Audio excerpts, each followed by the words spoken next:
Happy Tuesday, everybody. This is Dr. Benson, and I'm condensing everything you need to know about hurricanes into this one lecture. So it might be a little long, but this is everything you need to know about hurricanes for the test. So first off, I want you to tell me what you know about hurricanes. What is a hurricane? And this is the meme of the day. The little African child skeptical of the first world people. You're telling me you buy water because it's going to rain too much? It doesn't make sense because that's how they get their water, right? So first, what is a hurricane? A hurricane is a type of tropical cyclone. Tropical cyclone is the generic name for these. It's a huge rotating storm. It has a low pressure center with spiraling rain bands coming out from the center and very, very strong winds against the center. We actually rate these things based on their wind speeds. We call them different names in different places. So here in the northern Atlantic, northern Pacific, around North America, we call these hurricanes.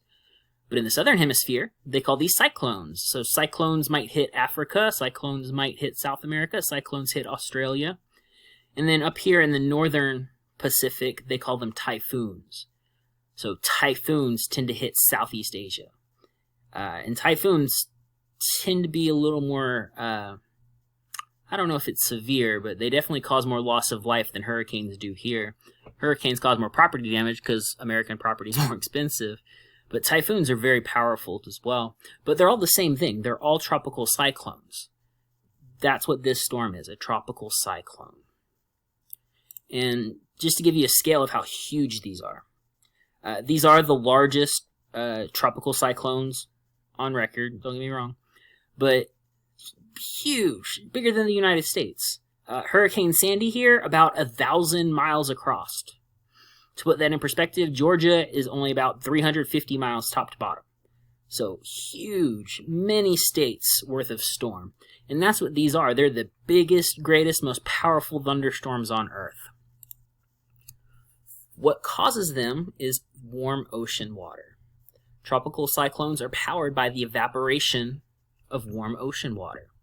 So they have to take place in the tropics where it's warmer. That's why they're called tropical cyclones. And they only happen during the summer and the fall when the ocean has had time to heat up. So what happens is all of this water vapor is rising rapidly.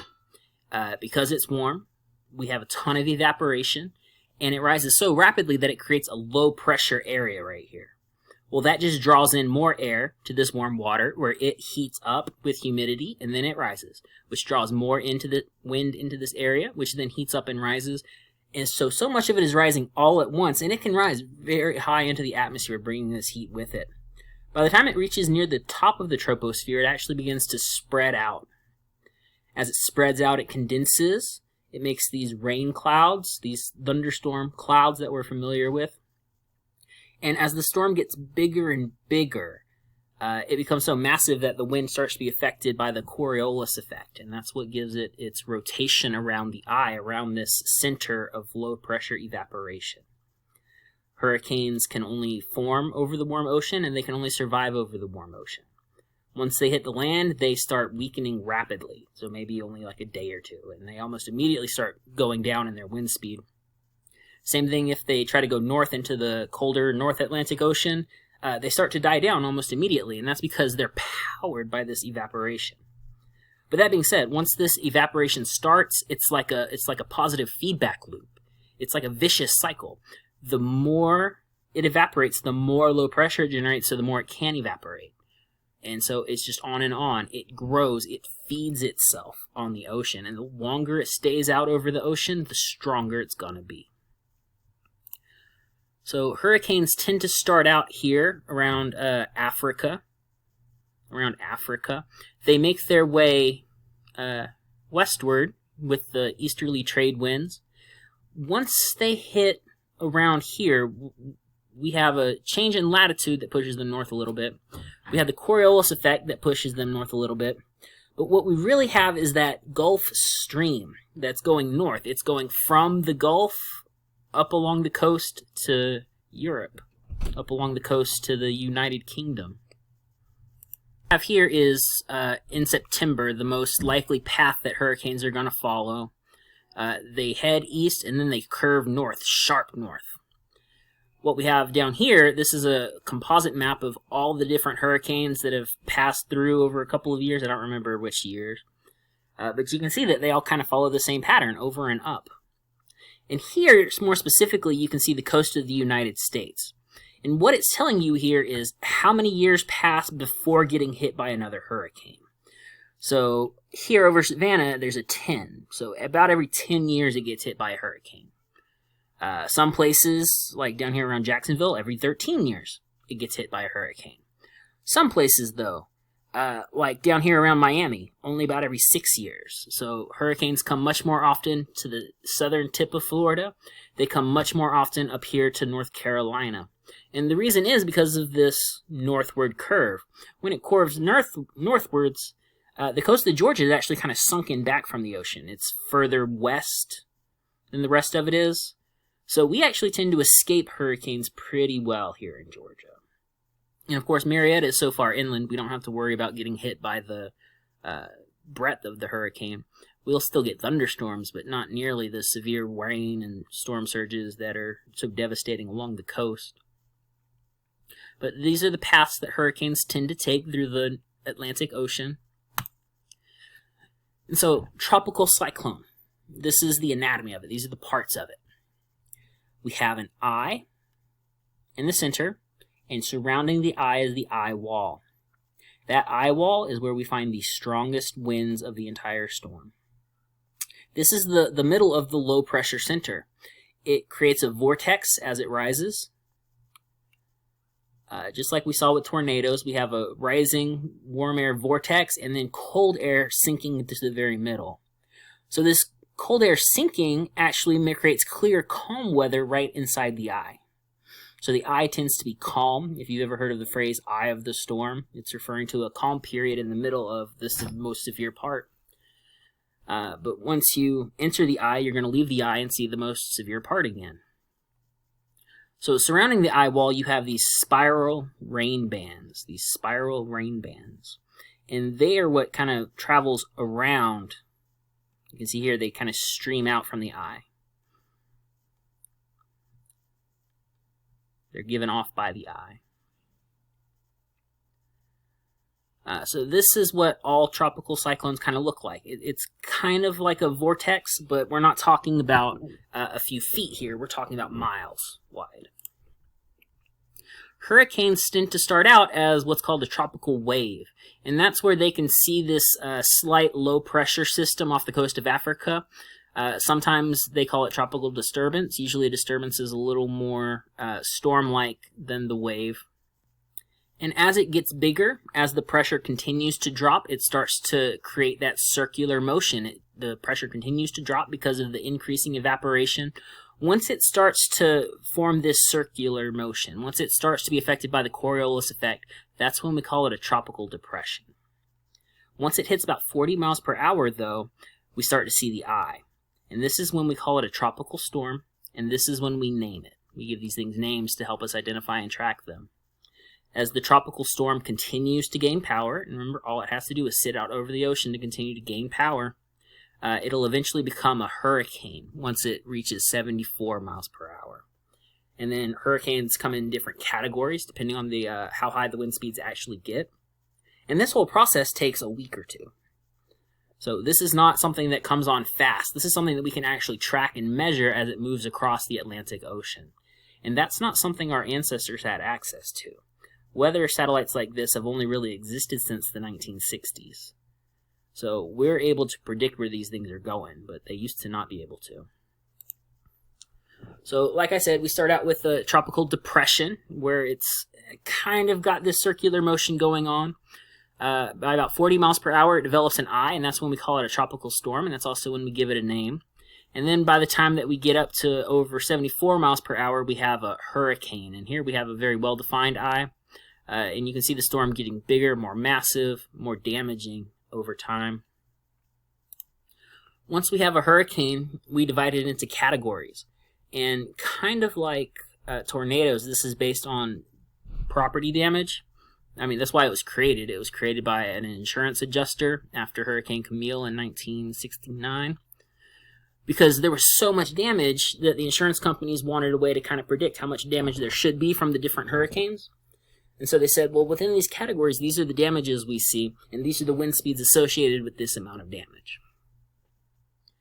So at Category 1, houses on the coast are built to a certain code, a higher code than we build our houses here in Marietta. They use more screws, more braces, different brackets than they do here when building things like roofs. When building things on the coast, they have different foundations. A lot of houses are on stilts.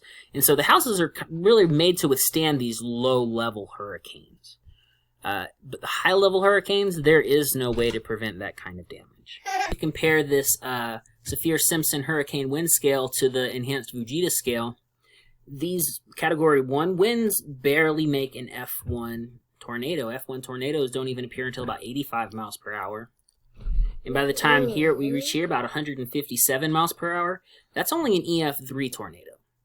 So tornadoes get way faster than hurricanes can. Tornadoes tend to have higher wind speeds than hurricanes can. But what tornadoes don't have is the storm surge. This is like an elevated sea level. The low pressures found inside a hurricane, and because of the strong winds, especially strong around the eye, what we see is that the sea level tends to rise around the center, and this coincides with the wind speeds. You can see that at a Category 1, the sea level is about 5 feet higher than the normal high tide. So that's enough to knock out a lot of low-lying areas. By the time you get up to a Category 5 hurricane, you're now 18 to 20 feet above sea level. Most coastal buildings aren't that tall. Houses completely submerged.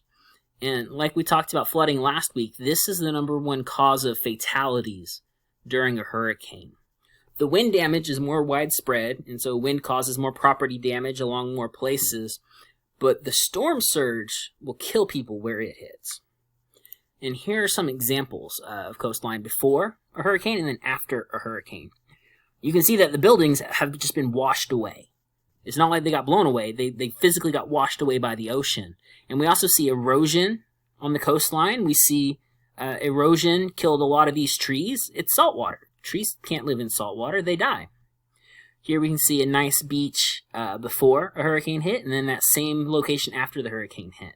That sea level rose, and this water has nowhere to go because it's about sea level now. Any sand dunes that were protecting it have now eroded away, washed away. They may not be able to rebuild this. So storm surges cause massive erosion in coastal areas, not just of the land, but of the houses and people there as well. And that's something tornadoes don't have. So when we have a tropical storm, once that tropical depression winds reach 40 miles per hour and it becomes a storm, we give it a name. And that makes it easier to keep up with and easier to track. You can see the names go in alphabetical order so that we know which number of the season we're on, 1, 2, 3, 4, 5. And they alternate boy, girl, just to be fair. I think they used to be all girl names, and then they said, well, we should probably give some boys in there too.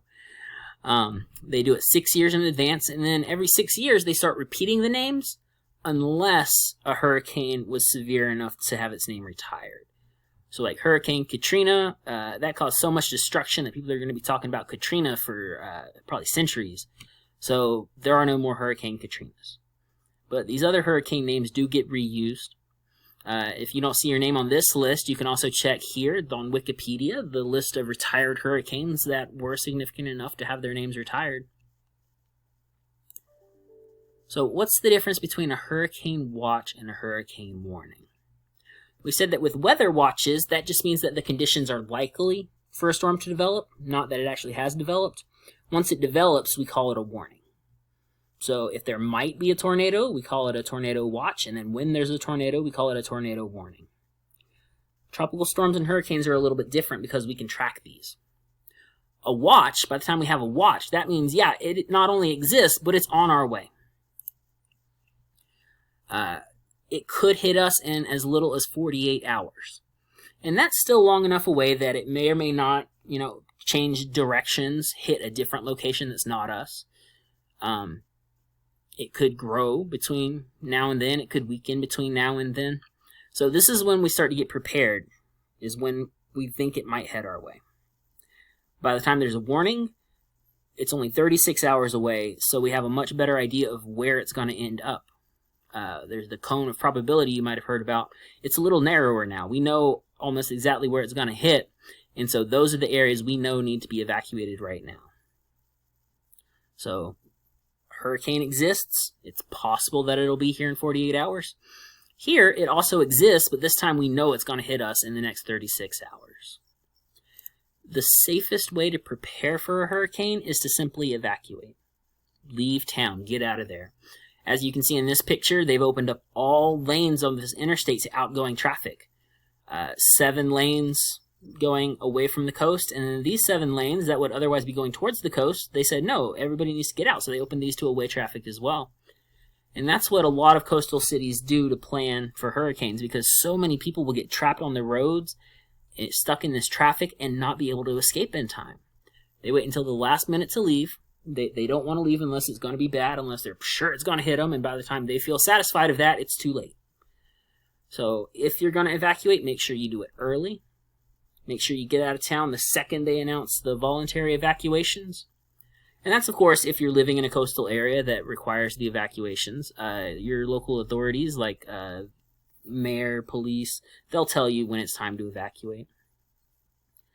We don't need to evacuate in Marietta because we live so far inland. If you're not going to evacuate, though, if you're living on the coast and you're going to try to shelter the storm, you could probably do it if it's Category 1 or 2. But even then, it might still knock out power, it might still interrupt clean water.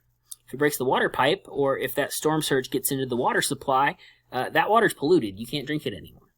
So you need to have a emergency preparedness kit with at least 3 to 7 days. Plan for 3 to 7 days of water and food, medicine, clothing, flashlights, battery-operated weather radio.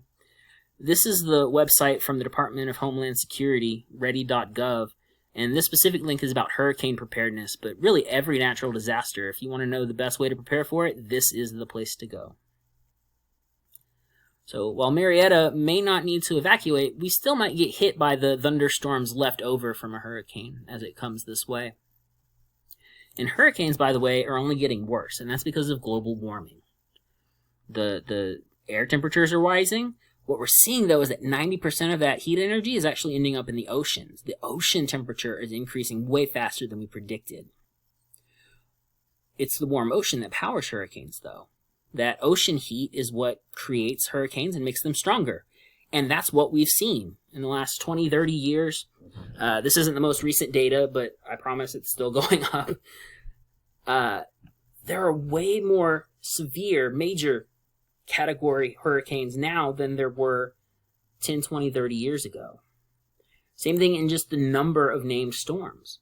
It used to be, only a couple of them reached that tropical storm speed in a year. Well, now it's multiplying exponentially, and this number is still going up. So we're seeing more hurricanes, and we're seeing stronger hurricanes because of the effects of global warming. So looking at the 30-year average, this is the last 30 years, we expect about 12 tropical storms that get named. About half of those are expected to be hurricanes, and about half of those are going to be a severe enough category to cause significant damage and loss of life. Last year, they predicted that there would be 18, there were 18. 6 strong enough to be hurricanes, 3 of those category 3 or higher. This year, they're predicting a little worse than average. They're only predicting about 16 named hurricanes in 2020. But they think half of those are going to be significant enough to be called a hurricane, and then half of those hurricanes are going to be in the severe category 3 or higher. That being said, that doesn't mean that these are all going to hit the United States. Many of them won't. Some of them might go north in the Atlantic Ocean and peter out without hitting anybody. Some of them might just hit the Caribbean and go to Mexico. There's about a 69% chance one of these named storms is going to hit the United States next year. And this is Colorado State University. They have a huge tropical weather program where they monitor things like this. So everybody always asks the question, which is more powerful, a hurricane or a tornado? Hurricanes, just hands down. I tried to find some good videos of this online to break it down for you better. And what you find out is they're really biased. People on the coast are like, yeah, hurricanes are worse because we have to live through them. And people in the Midwest are like, no, tornadoes are worse because we have to live through them. Because they don't get as many tornadoes on the coast and they don't get any hurricanes inland. So it's kind of like a rivalry. It's a friendly rivalry. The truth is that these are two completely different storms, though. And these are just 10 reasons how they're completely different storms. The first and foremost is the size. Hurricanes, hundreds of miles wide. On average, like 400 miles wide, I think. Average tornado, less than 400 yards wide. So maybe like 4 football fields as compared to the entire state of Georgia. Like, huge difference, right? Another difference is location, because hurricanes can only form over the ocean. And not only that, but they can only affect coastal areas because they die if they try to go inland. So they only happen in the ocean and they can only affect coastal areas. Tornadoes, however, happen everywhere. They can happen over the water. We call those water spouts. And they definitely happen over land. That's the tornadoes we tend to think about in the Midwest. Third major difference is wind speed. Hurricanes, on average, tend to have lower winds than tornadoes do. Tornadoes can be faster. Tornadoes have been faster. I want to say the fastest tornado has been clocked at over 300 miles per hour, maybe 350. The fastest hurricane has been clocked at about 200 miles per hour, maybe 250. So tornadoes can move a lot faster. And so whatever a tornado hits, it'll destroy more quickly than a hurricane. But you have to imagine that once the house is destroyed, it's destroyed, right? You can't get any more destroyed once it gets destroyed. What we also see here, though, tornadoes, these are estimated speeds based on damage, and most of that damage comes from gusts. So as the tornado changes directions, we have strong momentary winds, but all it takes is that one short blow to knock a roof off. These hurricanes, though, they're not rated based on their top wind speeds. They're rated on the sustained wind speeds. That means that if they're inside the hurricane, there's an average of 74 miles per hour. It could go higher, it could go lower. This is more like an average. It's the sustained wind speed. And so they're rated a little differently, but tornadoes tend to be faster than hurricanes. Another huge difference is how long they last. Hurricanes last for days, weeks. We see them form, we follow them across the ocean. We have time to prepare. Tornadoes, no. They happen in minutes and they only last for a few minutes. On average, like 15 minutes, I think. They could last for hours, but definitely not the days or weeks that hurricanes last. Number 5, storms. Hurricanes are the most severe thunderstorms on Earth, and so they come with things like lightning, they come with rain, they come with the risk of flash floods. Tornadoes don't really have that. Tornadoes are just a windy part of a thunderstorm. So the thunderstorm can do other stuff besides the tornado, but it's just part of a thunderstorm. And what we actually see is that hurricanes give birth to lots of tornadoes when they hit the land. A lot of tornadoes are spun from the thunderstorms inside a hurricane. So hurricanes are definitely the bigger storm. Number 6, the formation, because these things are made differently. We said that tornadoes are powered by cold, dry air mixing with warm, moist air, and that's why it happens over the Great Plains of the United States. Hurricanes only happen in the ocean, though. They only happen in the ocean because they're powered by warm water evaporating. Hurricanes require warm water to evaporate. Tornadoes, cold air, warm air mixing. Another thing, this is kind of related to the duration, we can track the path of a hurricane. We can see it grow, we can see it develop, and we can predict where it's going to hit. In time for people to protect themselves, secure their property, evacuate, we don't know when or where a tornado is going to strike. By the time we issue a watch, that's because there might be a tornado soon. We don't know. There may not be. When there is a tornado, we issue the warning. We still don't know where it's going to go. Is it going to go north, south, east, west? We don't know. So tornadoes are completely unpredictable. Number 8, the way we research these things. Meteorologists actually fly special airplanes into the center of hurricanes to measure those wind speeds, to measure the pressure of the eye, to measure how strong and damaging it could possibly be. We can't go inside tornadoes like that, mostly because we can't predict where they're going to be. And even if we could, the winds are greater inside a tornado than a hurricane. So there's not a great way to measure it and then escape with your life. unless the tornado hits a weather station serendipitously, there's no way to really study the tornado. So we have tornado chasers, storm chasers that go around trying to get the data from tornadoes. They stay on the lookout, and when they see one, they pull out their camera and they try to drive through it to try to get that data they need. But it's not like the tornado comes to them. With hurricanes, we know where it's coming. The hurricane can come to us. Number 9, there is a hurricane season, there is a tornado season. But the tornado season tends to be spring. Hurricane season tends to be summer, fall. Also, hurricanes can only form during summer and fall, and that's because they require the ocean to be above 80 degrees Fahrenheit. Tornadoes happen at all times of the year, though, every month of the year. Even though we get more tornadoes during this tornado season, they happen all throughout the year. Hurricanes only happen in this short window. And then finally, hurricanes happen all over the world, in every ocean, in every tropical region. Just like the map we saw on the first slide, tornadoes only happen in a few places in the world. You'll get the odd tornado here and there, but since they require those specific conditions that we find in the Midwest, that's why there's so many more tornadoes here in the United States than the rest of the world. There's 4 times more tornadoes here than the rest of the world combined. And that's because tornadoes do only happen in specific areas, whereas hurricanes happen all over the globe. We just give them different names, like typhoons. For the sake of time, I'm not going to show you all of these videos today. I was thinking about doing them tomorrow for an Edpuzzle, but instead I think I'm going to give you a little research project instead. I would still like you to check out these videos, especially this one, Hurricanes 101 by National Geographic. It's probably the best of the list. If you're looking for a simple explanation of what causes hurricanes, then this first one is great. That immersive technology where you pretend a hurricane hits the Weather Channel, that's what these 2 videos are. Hurricane Katrina is a great little mini doc. This one, The Engines of Destruction, he goes into some advanced scientific concepts, but it's very interesting, and he does give a lot of facts. And then this one, What's the Difference Between a Hurricane and Tornado? I have not been able to find a video as comprehensive as I was right here, but it's pretty good.